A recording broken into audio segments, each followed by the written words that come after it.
So let's get into your tiers, if that's all you have on that. Yeah. And kick us Sure. off with tier 1.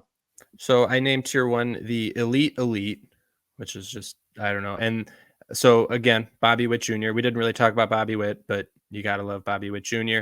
I also have We Trey need to Turner. talk about Bobby Witt Jr. Like, it's like, are we going to spend 15 minutes on Ronald Acuna? Probably not, because like, draft him. If you have the Yeah. first overall pick, take him. You know, if you have the Yeah. third overall pick, take Bobby Witt. You know. So yeah, Bobby Witt and Trey Turner, Corey Seager, Francisco I know you want to talk Lindor. about Trey. I know you love Trey. You think like he's as good, if not better, than Bobby Witt. Well, yeah, I'd say they're pretty. If Trey returns better value than Bobby Witt, nobody's going to be surprised. So, and by the way, he had a down year last year and still put up really good numbers. Yeah, and that was his first year in his contract year. I Yeah, think he started off slow, but he finished the year scorching hot. exactly. You hope Playoffs. yeah, you hope it's not an age thing. And we also saw him absolutely demolish the WBC. I don't know if you remember that, right? And maybe that wore him down a little bit coming into the season. Like, yeah, there's so much that plays into that, and I think, yeah, that's a great point about Trey. I love Trey. So yeah, he might be best value, by the way, for his ADP. That's a good call out. So his ADP right now is I have him at 11.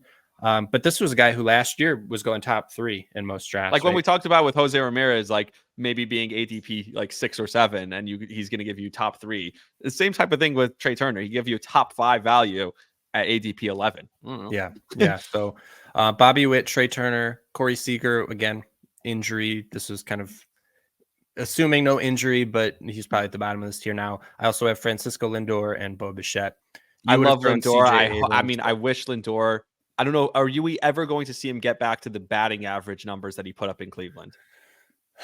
Because if he does, everything else is there. Everything else for him to be the superstar shortstop that he was in Cleveland, because he still is that superstar.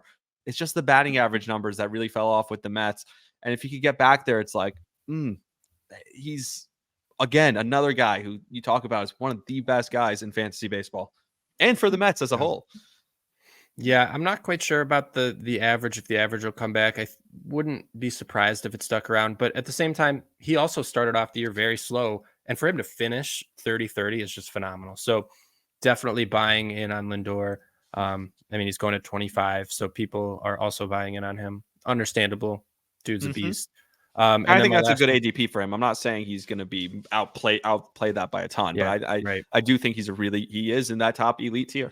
And he's a safe guy, right? I mean, even just saw he started off slow and still was able to fix it. Yep. So, and then my tier 2, I have labeled good question marks. So these are guys that are good, but still probably have some questionable things, right? We're not 100% sold on everything for them yet. That's where I have CJ Abrams, O'Neal Cruz, and Anthony Volpe. And then tier 3, I have. What's your concern with Cruz? Just how he's going to come back.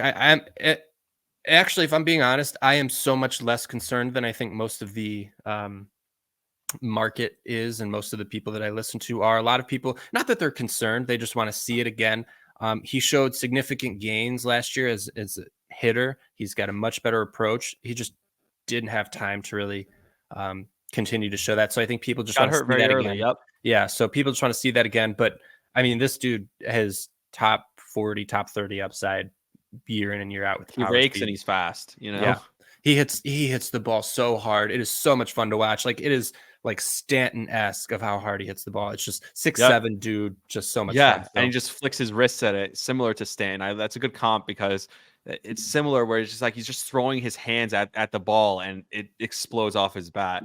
A guy who was similar to that was Clint Frazier, but never really panned out. And it's kind of a funny comp too, because O'Neal Cruz is like rail thin and Stanton is, looking like The Rock sometimes. He's not anymore. Not anymore, but I guess when you think of like Stanton, dude, prime Stanton, I picture like Tyler O'Neill or something like that. But anyways, and then my last tier I labeled just old dudes, and this one's just 2 guys, Dansby and Xander. We didn't really touch on Dansby, but Dansby Swanson's just kind of the consistent guy again.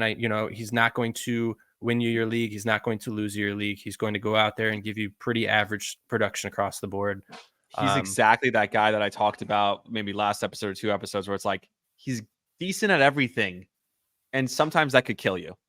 And like I've been thinking about that because you mentioned that a few times now too. You said last year, right? You were kind of hanging out between like 3 and 7 in your standings, right? Yeah. You never launched up. And I meant to ask, was that a 12-team league by chance? It was a 12-team league, yes. And so that's something I want to stress too, if people are listening, right?